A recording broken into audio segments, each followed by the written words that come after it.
So you want to talk about representation in Hollywood. Alright.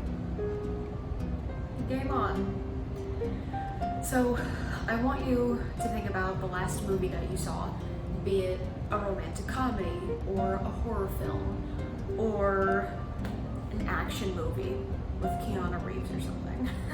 And now I want you to think about the cast of that movie. How many characters were female?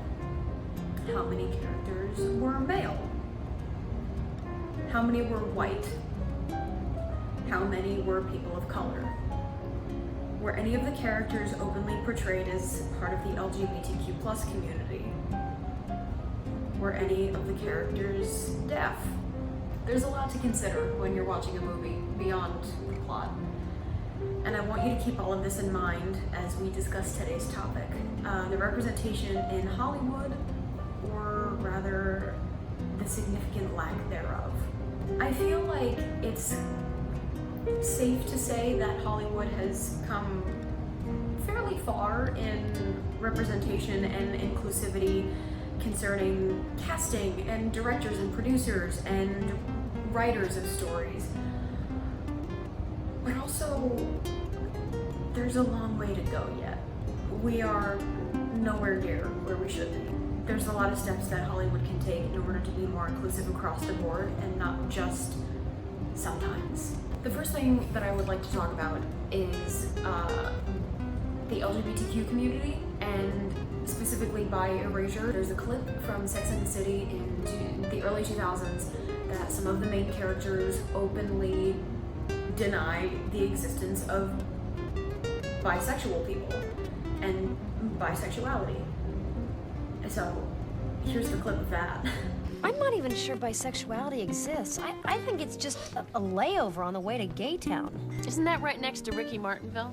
You know, I think it's great.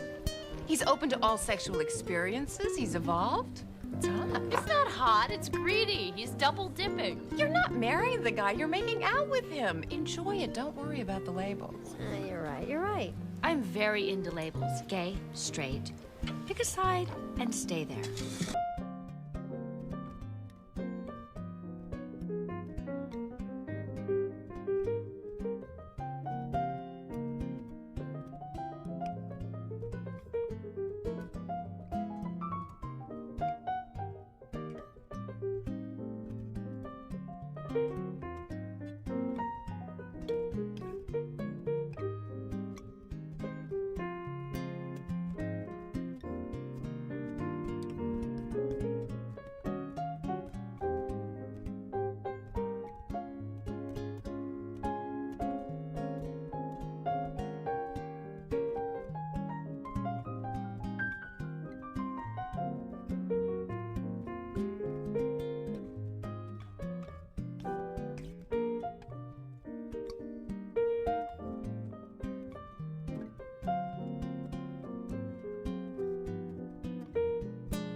I think to other subject matters that are super duper important in Hollywood are mental illness and the deaf community.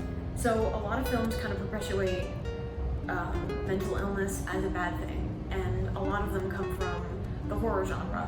So I have a quote here from the BBC.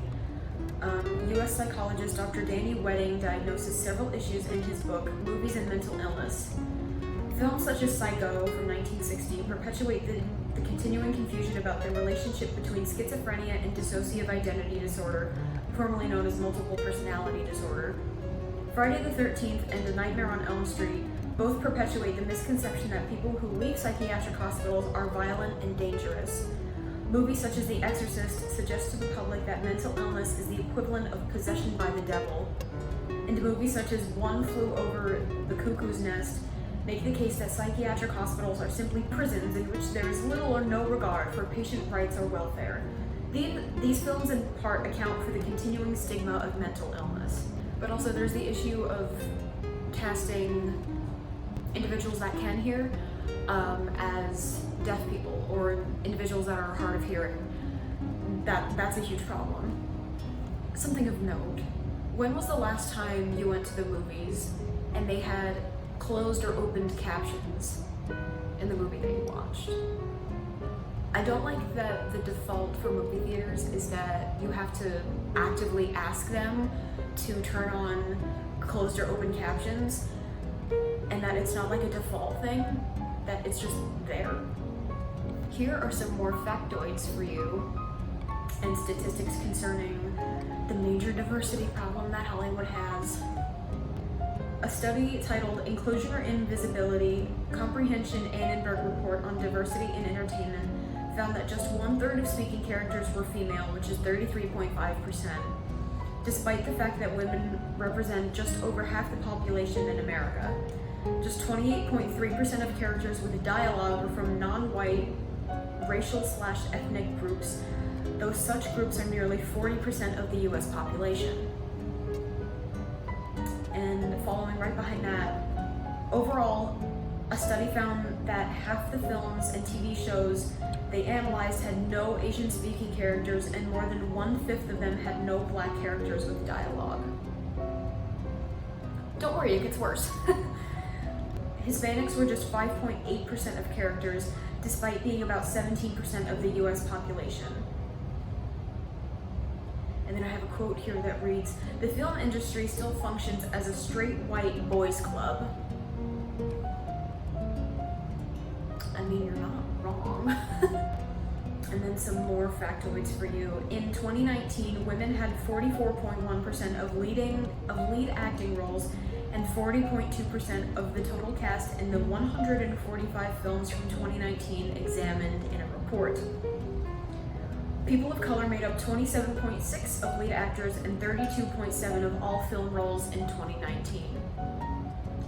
The 2020 Hollywood Diversity Report also includes a workplace analysis of 11 major and mid-major studios, which found that 91% of C-level positions are held by white people and 92% are held by men. And 82% are held by men, Among all senior executive positions, 93% are held by white people and 80% by men. This one's kind of a long one. This is from a website called Deadline.com on Hollywood diversity. Of the multitude of diversity reports released in 2019 that show how Hollywood has been improving or failing recently in representation, Dr. Stacey L. Smith and the USC Annenberg Inclusion Initiative have led the charge. The report took a comprehensive look at the film industry, examining 53,178 characters in 1,200 top films from 2007 to 2018, and found that 27 movies had leading or co-leading roles that featured characters from underrepresented racial and ethnic groups. And then this last one that I have here is it found that 40 films in 2018 featured a female in a lead or co-lead role, an increase from 2017, which only had 32 films that featured a woman in the spotlight. Going off of that, 11 films in 2018 featured a woman of color or from an underrepresented racial and ethnic group in a lead or co-lead role. I also got some feedback from my friend Lexi, God bless her, and she had some really, really insightful points. I really liked this bit when she was wrapping up her statement. She said about representation and society as a whole, and it goes as follows. I will post it on the screen right now. Despite how far we have come for representation in the media, there are still so many things that we need to overcome and so much we can do better at. Society has been plagued by racial stereotypes and a lack of representation for young people everywhere, for people who have grown up without seeing people who look like them, or love like them, or grew up like them. That is an issue that has an easy solution.